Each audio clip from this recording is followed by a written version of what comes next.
ઉગતા કોપ વરસાવી રહ્યા છે। સુરેન્દ્રનગર જિલ્લો ગુજરાતનો સૌથી ગરમ જિલ્લો રહ્યો છે। સુરેન્દ્રનગરનું તાપમાન 44 ડિગ્રી આસપાસ રહે છે।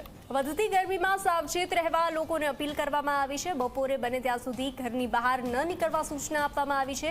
બાળકો અને વૃદ્ધોનું ખાસ ધ્યાન રાખવા તંત્ર દ્વારા અપીલ કરવામાં આવી છે। સુરેન્દ્રનગર જિલ્લાની જ્યારે સુરેન્દ્રનગર જિલ્લો જોઈએ તો આપણે ગુજરાતની અંદર મધ્યમાં આવતો હોય છે। જે ચોરસ કિલોમીટર જોઈએ દરિયાની કે સીમા મોડ જોઈએ તો 350-400 કિલોમીટરની ચોરસની વચમાં જ્યારે સુરેન્દ્રનગર આવતું હોય છે અને સુરેન્દ્રનગરની અંદર દર વર્ષની માફક આ વર્ષે પણ ગુજરાતમાં સૌથી વધારે તાપમાન સુરેન્દ્રનગરમાં રહ્યું હતું અને આવનારા દિવસોમાં પણ વધી શકે તેવું છે। ત્યારે જ આપણે એમના મુખ્ય અધિકારી પાસે જોઈએ કે આવનારા દિવસોમાં શું તાપમાનમાં થાય એવું છે ને લોકોને શું સલાહ આપે છે। ડિઝાસ્ટર મેનેજમેન્ટ બ્રાન્ચમાંથી આપની સાથે વાત કરું છું। સુરેન્દ્રનગર જિલ્લામાં ગઈકાલે પણ 44.7 ડિગ્રી જોવા મળ્યું હતું। હવામાન વિભાગ વારંવાર આપના માધ્યમથી દરરોજ દિવસના 3 વખત બુલેટિન પણ હીટવેવને રિલેટેડ બહાર પાડતા હોય છે। ત્યારે ખાસ જોઈએ આપણે તો 44.7 ડિગ્રી અને એનાથી પણ આગળ ટેમ્પરેચર આવશે।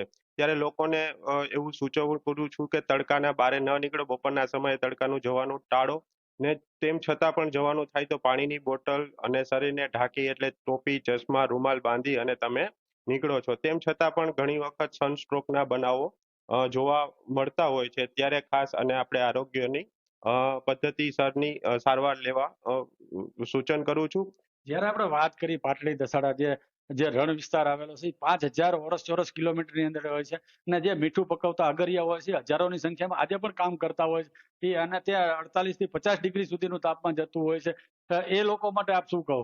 હા, સુરેન્દ્રનગર જિલ્લાની અંદર જ્યારે આપણા રણકાંઠાના વિસ્તારોની વાત કરીએ છીએ ત્યારે 2 તાલુકાને કવર કરે છે, ધાંગધ્રા અને પાટડી। તો એમાં અગરિયાઓ જે લોકો ખાસ કામ કરે છે એને વહેલી સવારે અથવા તો થોડું ઇવનિંગ ટાઈમે કામ કરે હિતાવ છે। તેમ છતાં પણ બપોરના સમયે કામ કરવાનું હોય તો છાણો રાખે, પૂરતું પાણી રાખે અને તેમની સાથે વર્કઆઉટ એમનું પોતાનું કામ કરે। અને ખાસ જ્યારે પણ આવું સનસ્ટ્રોકનો બનાવ બનતો હોય તો ફરી એકવાર કહું છું, આરોગ્ય પદ્ધતિથી આપણે સારવાર લેવી જોઈએ।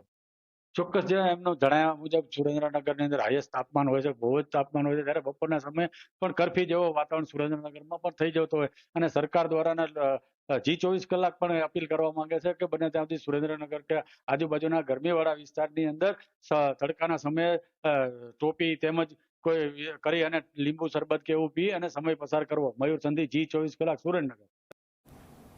તો હાલ મહાનગરની વાત બુલેટિનમાં આજે બસ આટલું જ।